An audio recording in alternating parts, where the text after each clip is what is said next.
ผมคิดว่าเด็กผู้ชายทุกคนน่ะเกิดมาต้องเคยเล่นของมีคม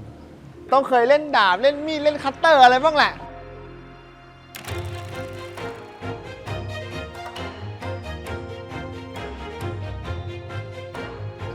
ตอนนี้ผมก็เกินเด็กแล้วผมสามารถเล่นของมีคมได้แล้วพ่อแม่ไม่ว่าแล้วจริงๆอินแฟกแล้วมีของมีคมหลายอย่างในบ้านไม่ว่าจะเป็นกรรไกร108,000 อย่างในบ้านนี้ซึ่งมันไม่คมแล้วนะครับหลายๆคนอาจจะคิดว่ากรรไกรทู่ให้ทิ้งไม่ใช่นะมันรับคมได้ผมก็ฝึกขัดอะไรมาหลายสิ่งหลายอย่างไม่ว่าจะเป็นขัดฟอยล์บอลขัด iPhone ผมสามารถขัดหลายอย่างให้มันเงาได้แล้วผมเริ่มเข้าใจแล้วว่าการทำงานของกระดาษทรายหรือหินหยาบกับหินละเอียดเนี่ยมันทำงานยังไงตอนเด็กๆเคยซื้อดาบมาเล่มหนึ่งเราก็จะเอามาฟันอะไรสักอย่างนึงมันก็ฟันไม่เข้าแล้วก็ไม่เข้าใจเราก็พยายามเอามารับคมกับหินรับมีดที่บ้านเก่าๆสุดท้ายก็ไม่คมเราก็ยอมแพ้ไปแล้วก็คิดว่าเหล็กมันห่วยมั้งหรือว่าหินรับมีดเราไม่ดีมั้งไม่เหมือนหินรับมีดช่างญี่ปุ่นแต่พอมองย้อนกลับไปก็เห็นว่าไม่ใช่ไอ้น้องบอสคนนั้นน่ะมันแค่ใจเย็นไม่พอแล้วมันก็ไม่มีประสบการณ์มีดมันเลยไม่คมมีดเล่มนั้นมันเลยหายไปแล้วไม่รู้ให้ใครไปแล้วหรือบริจาคหรือทิ้งไปแล้วอะไรสักอย่างแต่วันเนี้ยฮะด้วยความที่คลิปนี้เนี่ยมีผู้สนับสนุนด้วยเขาสนับสนุนสิ่งนี้มาให้ผมแชร์เลนตัวเองในการรับเว้ยผมก็เลยอยากจะมาล้างตาตัวเองพอเรามีประสบการณ์มากขึ้นเนี่ยเราจะสามารถรับดาบเล่มหนึ่งให้คมได้ไหมอันนี้คือเป็นโปรเจกต์แบบแก้ปมในอดีตใช่ป่ะ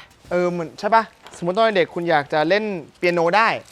แล้วคุณเล่นไม่เป็นอ่ะตอนโตคุณเริ่มมีเวลาคุณก็เลยเริ่มมาแบบให้เวลากับเปียโนมาฝึกจนให้สกิลนี้มันประสบความสำเร็จได้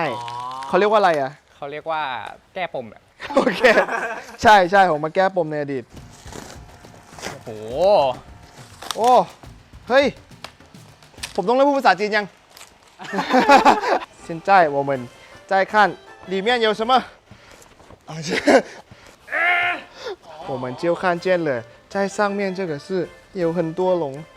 เมื่อกี้ผมบอกว่าทุกคนครับเข้ามาดูใกล้ๆกันสิครับตรงนี้มีมังกรมากมายลืมแปลผมก็นึกว่าคุณฟังภาษาจีนออกไงได้แค่โบพัวโมฟัวไก่เชิญเลยแค่นั้นก่อนที่จะหยิบออกมาผู้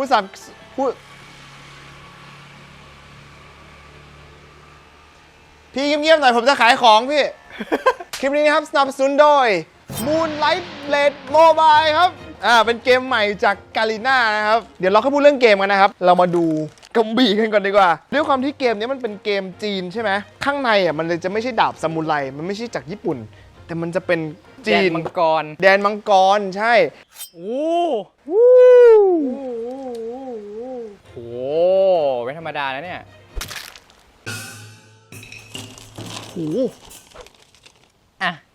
เชี่ยผมไม่เคยฟันกระบี่เว้ยซื้อมากี่ลูกเนี่ยซื้อมาเยอะไหนขอดูวงสวิงก่อนประมาณนี้พร้อมนะครับครับผม1 2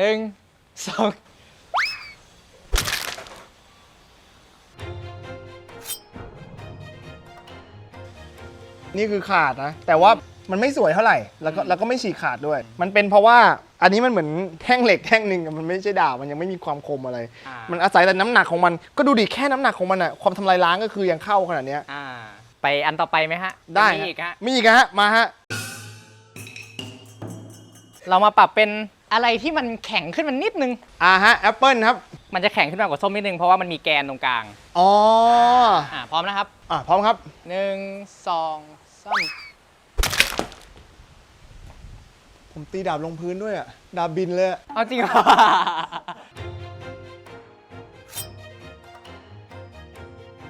อันนี้คือเมื่อกี้ที่เกิดขึ้น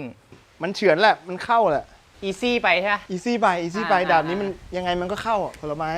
ไหนฮะต่อไปฮะมีผมชอบที่แอบเก็บพ็อปไว้ข้างหลัง เราก็จะมาดูกันนะฮะว่าขุดนะระวังนะครับเรามาดูกันว่าดาบที่เพิ่งซื้อมาใหม่ๆจากอินเทอร์เน็ตในราคา 1,200 กว่าบาทใช่ไหมกระบี่ที่ซื้อมาจากอินเทอร์เน็ตในราคา 1,000 กว่าบาทจะสามารถที่จะตัดขวดน้ำให้กลายเป็น2มันไปไหน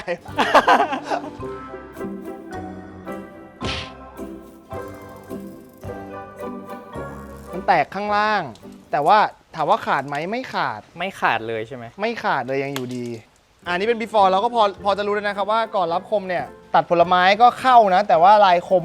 ไม่สวยส่วนขวดน้ำแตกแต่ว่าไม่ขาดอันนี้เราจะเห็นได้นะครับว่าอันนี้คือเรียกว่ายังไม่เปิดคมมันยังทู่ๆอยู่เนี่ยใช่ไหมผมเอานิ้วรูดก็ไม่เป็นไรเลยนะโอเคเดี๋ยวเรามาดูครับว่าหลังรับคมเป็นยังไง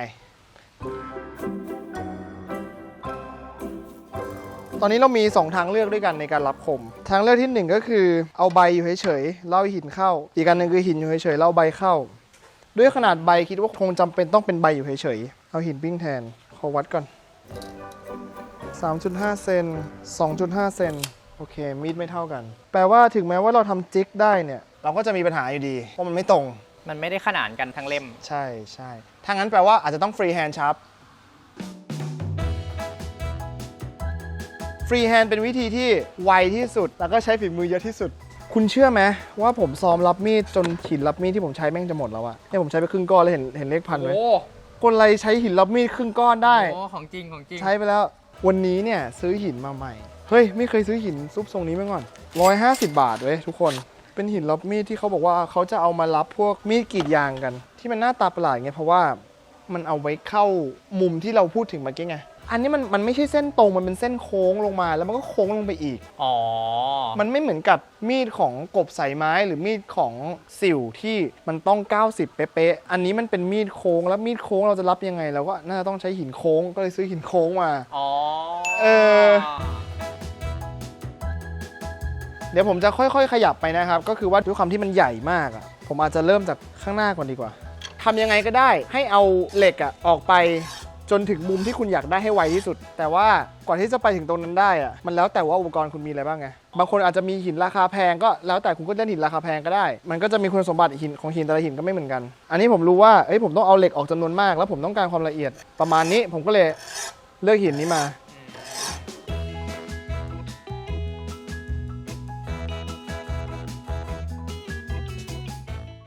ดูองศามือนะถ้าเกิดผมทำอย่างนี้เราจะได้องศามีดที่ไม่ชันแต่ถ้าอย่างนี้เราจะได้มีองศาที่ชันถ้าเกิดองศาที่ชันมันก็จะทำให้คมคุณไม่คมเท่าไหร่แต่ว่าแข็งแรงแข็งแรงแต่ถ้าเกิดอย่างเงี้ยคมมากแต่แข็งแรงน้อยเราต้องเลือกเว้ยว่าเราจะเอาแข็งแรงน้อยคมมากหรือแข็งแรงมากคมน้อยคืออุปกรณ์แบบนี้มันมีสายของมันด้วยใช่คุณก็สามารถเลือกได้ว่าคุณจะอัพดาบคุณเป็นสายอะไรประมาณนี้ฮะเจอกันอีกใน12 ชั่วโมงครับผม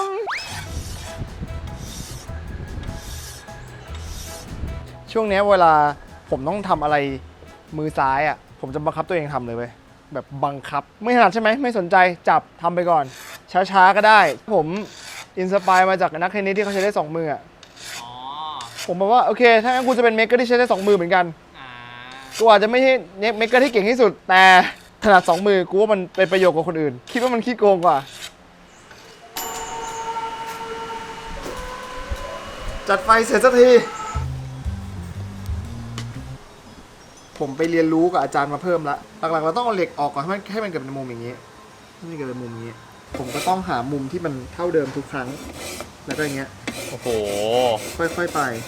ถ้าเกิดตอนแรกๆอาจจะหาไม่เจอก็ต้องช้าๆก่อนเพื่อจำมุมตัวเองพอคุณเริ่มจำมุมได้แล้วค่อยๆไปมันก็จะเริ่มเนียนละฝึกล็อกข้อมือเหมือนเวลาเขา hand drawing ก่อนวาดรูปเขาจะลากเส้นไปเรื่อยๆอะไรอย่างเงี้ยน่าจะใช่น่าจะอารมณ์เดียวกันอุปกรณ์ต่อไปมาร์กเกอร์สีดำอะไรก็ได้นะคือเราจะไปเขียนตรงขอบใบเราจะได้รู้ว่าตรงไหนเรารับแล้ว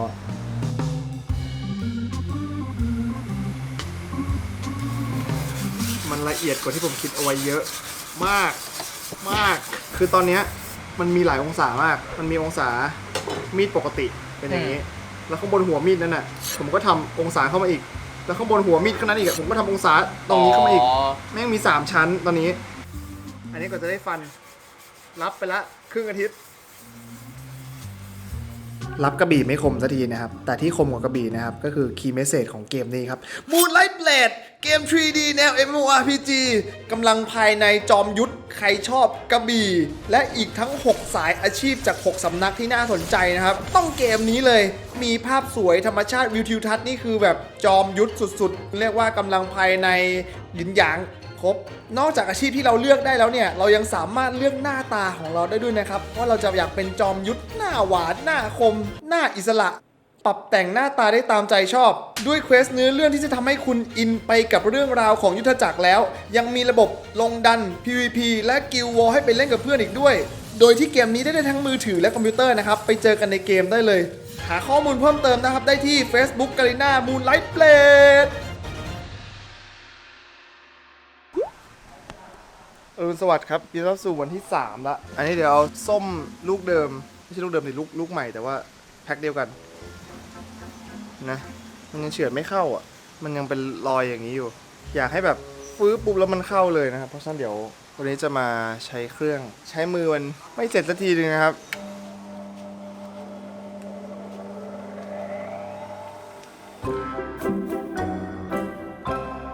ตอนนี้คมคือแบบมันจับก็รู้แล้วแหละว่าตรงเนี้ยมันเป็นปลายที่เหล็กมันวิ่งเข้าหากันเป็นรูปสามเหลี่ยมแต่ว่าปลายมันยังหนาไปอยู่อ่ะเพราะฉะนั้นมันก็ยังไม่คมที่สุดรู้สึกมันดีขึ้นแต่ว่าต้องไปรับหินละเอียดอยู่ดีครับเริ่มคมขึ้นแล้ว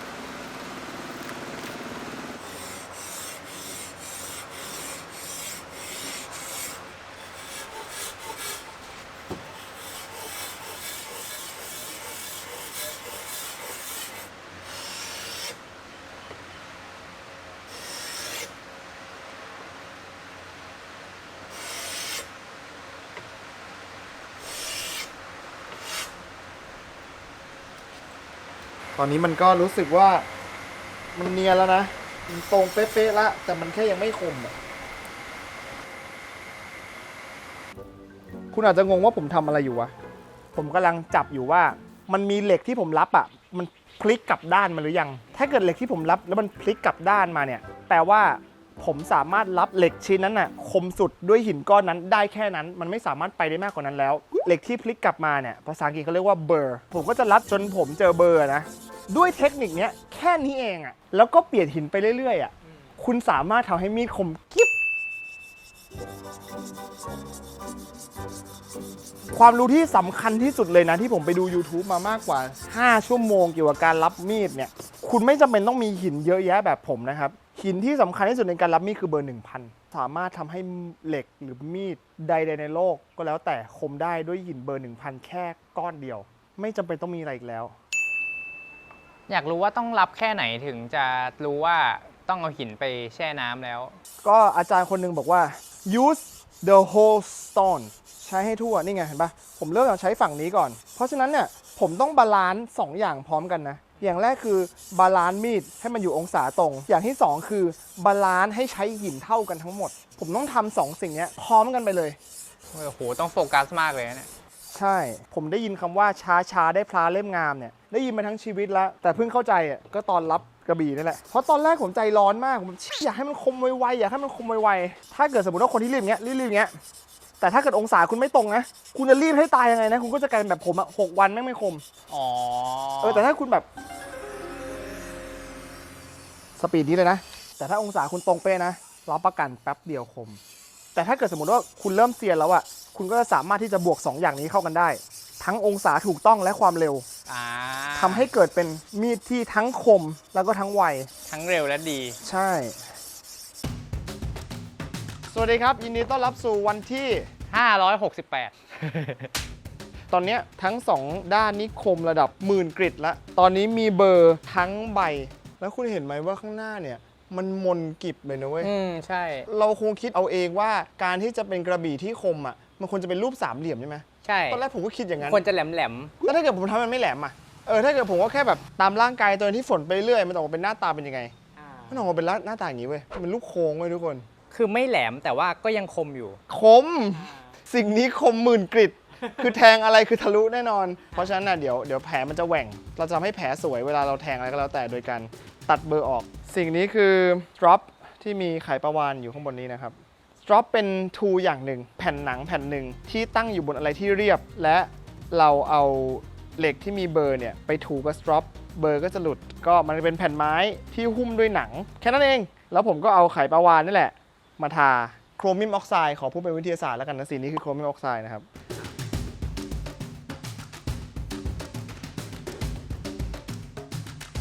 โอเค ผมพอใจละด้วยความรู้ที่ผมมีเท่านี้ก่อนพอเวลาเรามีความรู้ในสกิลการรับมีดเพิ่มขึ้นมาอาจจะคมกว่านี้ก็ได้ แต่ณวันนี้ผมทำคมสุดได้เท่านี้ว่ะ ซึ่งเราก็ยังไม่รู้ว่ามันคมแค่ไหน ต้องไปทดสอบกันครับ ตอนนี้นะครับดาบผมก็คมทั้งสองฝั่งแล้วผมจะมาเทสกันนะครับ เฮ้ย เปลี่ยนอีกฝั่งหนึ่ง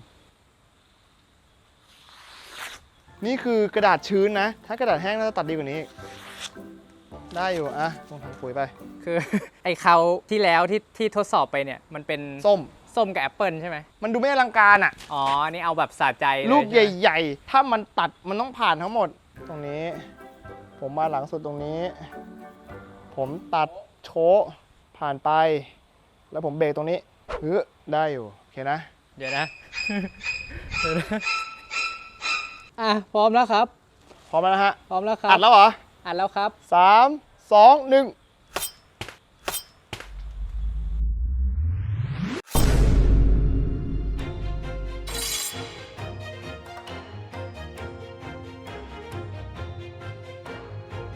นียนเลย เนียนเลย เนียนเลยผมแค่ตัดไม่ตรง เฮ้ยแต่คมมันเนียนมาก เฮ้ยเอาอีกทีดิเอาอีกทีดิเมื่อกี้รู้สึกว่าต้องใช้แรงเยอะปรากฏไม่ต้อง รอบนี้จะไม่เหวี่ยงเยอะละจะเน้นแม่น เดี๋ยวดูว่าเหวี่ยงเบาๆแล้วแม่นๆอ่ะถ้ามันสไลด์ผ่านเลยนะแปลว่าอันนี้แม่งโคตรคม ใช่ นี่เป็นการเช็คว่ากระบี่นี้คมไหมแบบ slow motion 3 2 1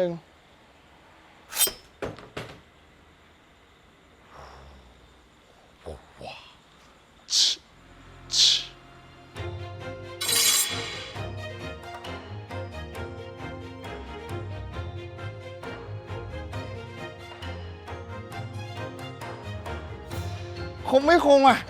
ผมไม่มีอะไรจะพูดนะครับน้องๆโอเคนะครับ ข้อสรุปคลิปนี้ก็คือว่าผมใช้เวลาเรียนรู้ในการรับกระบี่ให้คมนะครับ ไปทั้งหมด 7 วันครับแล้ววันนี้ถ้าเกิดชอบคลิปนี้ ขอบคุณที่กดแชร์ ไลค์ subscribe แล้วก็อย่าลืมไปเล่นเกม Moonlight Blade นะครับ ตอนนี้เขามีให้เล่นกันแล้วทั้ง iOS Android แล้วก็ที่สำคัญเล่นบน PC ก็ได้ด้วย เพราะฉะนั้นเราจะไปเจอกันทั้งหมดเนี่ยในเกมเดียวกันไม่ว่าคุณอยู่บน device ไหนนะครับแล้วเจอกันคลิปต่อไปครับแล้วเจอกัน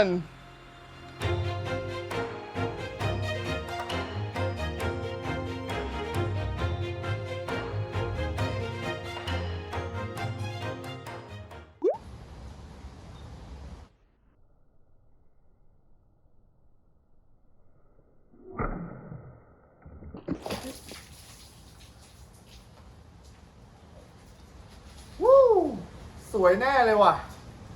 โอ้โห คุณดูนี่ดิ เฮ้ย นี่